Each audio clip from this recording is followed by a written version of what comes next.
E aí galera, tudo certinho? Tudo joinha? Professor Anderson Bento na área para falar hoje com vocês das plantas fanerógamas, também conhecidas como vegetais superiores. Mas professor, por que superiores? Porque na classificação de Whittaker ele classificou como superiores os vegetais que possuem flores, estruturas reprodutivas, ok? Na aula de hoje, nessa aula agora, nós vamos falar delas, das famosas, das conhecidas gimnospermas.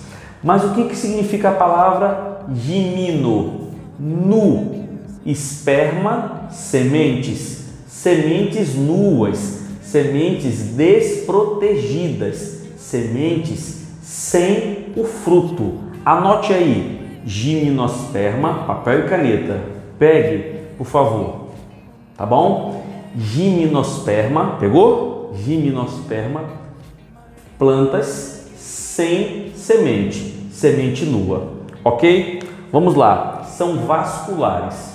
A partir das pteridófitas, todas as plantas citadas são vasculares, menos, com exceção das briófitas, ok? Briófitas avasculares.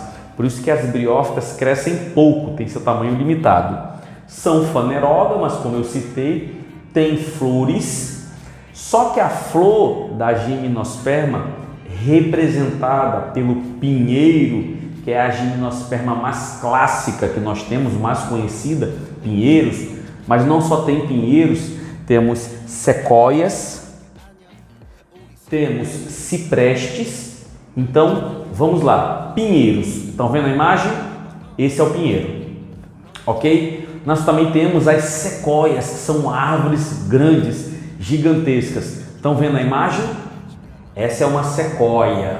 Pois bem, e agora nós vamos falar dos ciprestes, que são umas plantas também com características bem interessantes, encontradas em regiões onde o bioma é conhecido como araucária, ok? Estão vendo a imagem de um cipreste? Pronto. Então esses três representantes fazem parte do grupo das gimnospermas, ok?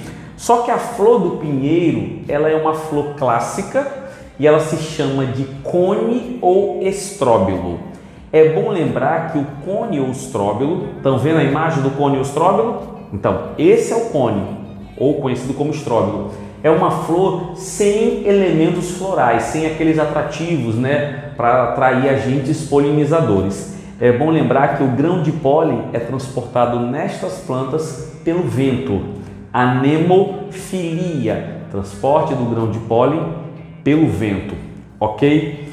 Então, o que vocês têm que saber? O cone ou estróbilo é uma flor sem elementos florais, sem atrativos para agentes polinizadores, como insetos e pássaros, ok? Vamos lá.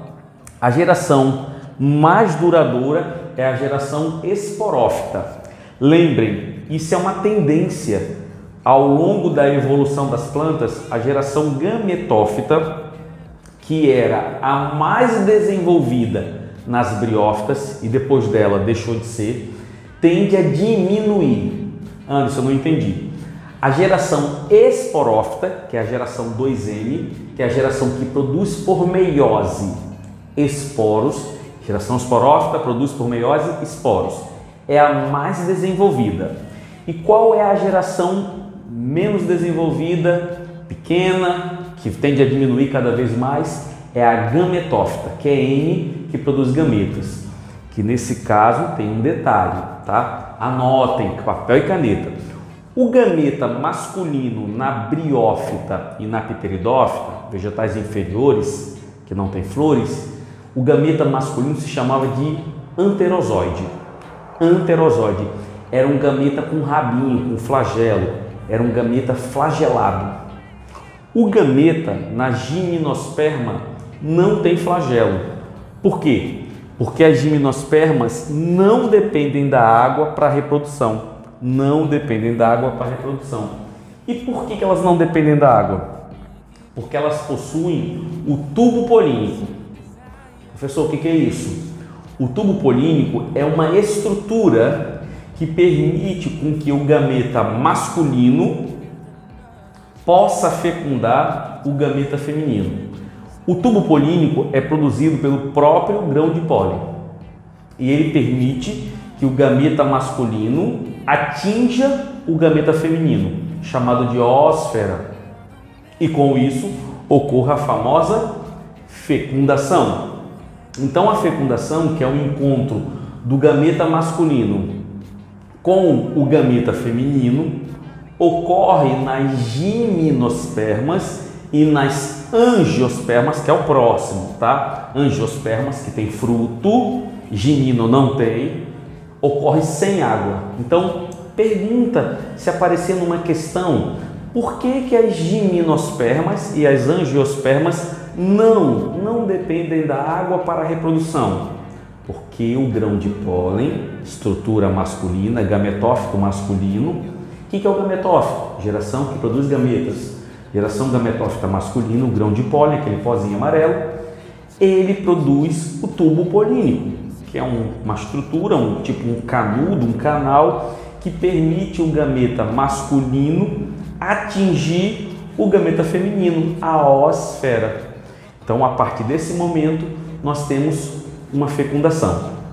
Detalhe, as gimnospermas produzem quantos gametas masculinos? 2. As angiospermas produzem quantos gametas masculinos? 2. Professor, e briófitas e pteridófitas produzem quantos gametas masculinos? Vários. E por quê? Porque eles trabalham com loteria, é o pingo d'água que arremessa o gameta masculino até o arquegônio, local onde é produzido o gameta feminino, a oósfera. Então é um evento aleatório, então tem que ter muitos gametas, briófitas e pteridófitas, para que essa reprodução ocorra. Aqui só precisa de 2, ok? Professor, anote essa informação, por favor, anote. Nas gimnospermas, quantos gametas? 2. Anote, só ocorre uma única fecundação. Vocês vão ver que nas angiospermas ocorrem quantas fecundações? 2 fecundações. Nas gimnospermas só ocorre uma fecundação. Dessa fecundação forma-se um embrião, ok? E a estrutura do óvulo, quem é o óvulo? O óvulo nas gimnospermas, o óvulo é a geração esporófita. O óvulo é o esporófito. Dentro do óvulo é produzido o esporo feminino. Esse esporo feminino é grande, se chama de megaesporo ou megásporo, tá? Megaesporo. O esporo masculino, ele é pequeno e se chama de microesporo ou micrósporo. É o esporo masculino, pequeno. O esporo feminino, ele é grande. O esporo masculino é pequeno. Professor, eu tenho uma pergunta. Isso ocorre em briófitas e pteridófitas? Não. Só algumas pteridófitas que têm isso, diferença do esporo masculino para o feminino em tamanho. A gente chama isso de heteroesporia. Heteroesporia, esporos diferentes, né? Normalmente nas briófitas o esporo masculino e o feminino têm o mesmo tamanho. Mas aqui nas gimnosperma o masculino é pequeno, micro, e o feminino é grande, mega. Onde é produzido, professor, o esporo feminino? Dentro do óvulo. Então o óvulo, para nós animais, o óvulo representa o gameta feminino e o espermatozoide, o gameta masculino, ok? Nas plantas o óvulo não tem esse papel. Na planta os óvulos servem para produzir esporos. Dentro dos óvulos são produzidos esporos. O óvulo é um esporângio, é um megaesporângio feminino, porque dentro do óvulo é produzido um esporo feminino, um megaesporo, ok?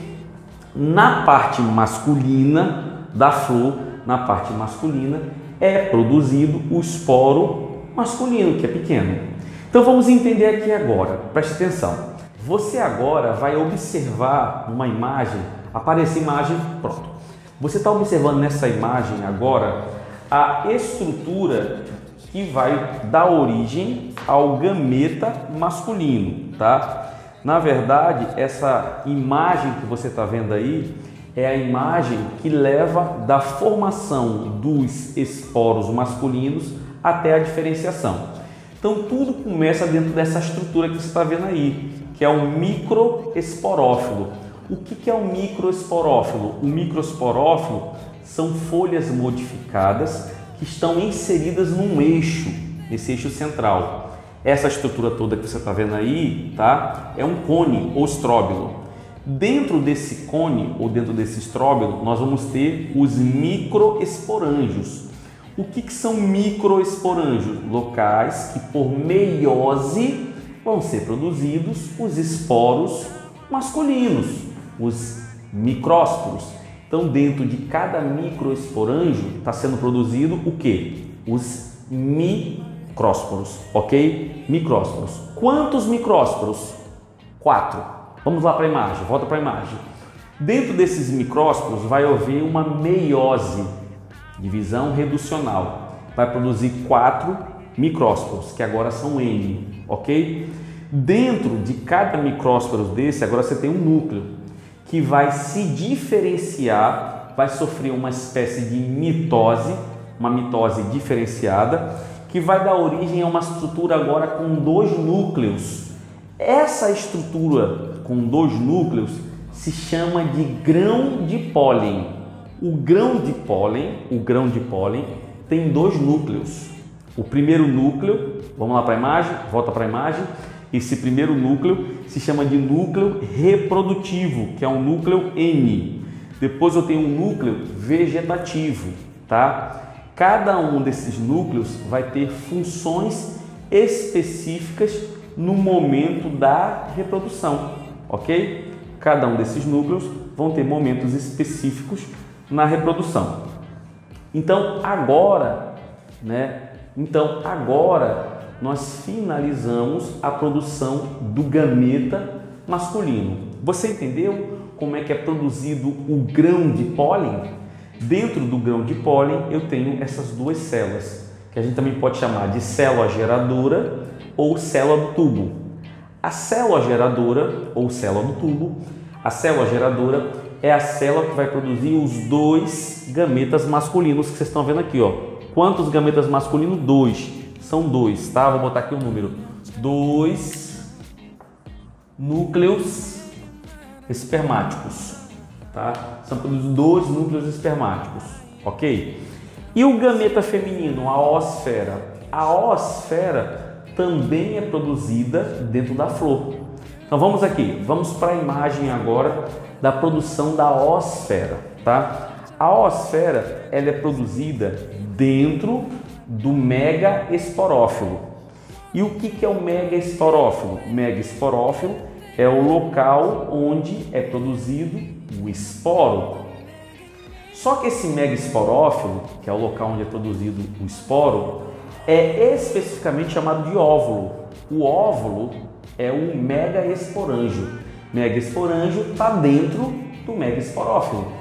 Qual é o papel do megaesporângio? Pegar a célula mãe e fazer com que ela sofra meiose e seja produzido 4 esporos femininos. Esses esporos femininos se chamam de megaesporo. Então vamos aqui. Esses esporos são chamados de megaesporo. Quantos megaesporos são produzidos, pessoal? 4. Aqui, ó, 4 megaesporos. Desses 4 megaesporos, 3 vão degenerar. Só vão restar quantos? 1. Só restam 1. Desse 1 megaesporófilo, vamos voltar para a imagem. Desse 1 megaesporófilo, ele vai formar o que a gente chama de saco embrionário. Ele vai se diferenciar e vai se transformar em um saco embrionário, tá? Dentro desse saco embrionário, que agora é a geração gametófita masculina, dentro do saco embrionário, que é a geração gametófita masculina, nós vamos ter o arquegônio. Está vendo na imagem? Esse arquegônio, ele vai produzir no seu interior a oosfera, tá? Dentro do arquegônio vai ser produzida a oosfera, que é o gameta feminino, tá? O gameta feminino é a oosfera. Lembrem que é o grão de pólen, que é o gameta masculino, que vai ser transportado pelo vento até o local do saco embrionário, que é o local onde está o esporo feminino. O grão de pólen vai produzir um tubo, chamado tubo polínico, que vai permitir o gameta masculino fecundar o feminino e com isso formar um embrião, tá ok? Esse embrião vai ser protegido por uma estrutura que vai vir do óvulo, chamado semente, mas não tem o fruto. Lembre que não tem o fruto. Tem a semente, mas não tem o fruto. Tá claro isso? Espero que vocês tenham entendido. E é assim que ocorre a fecundação nas gimnospermas.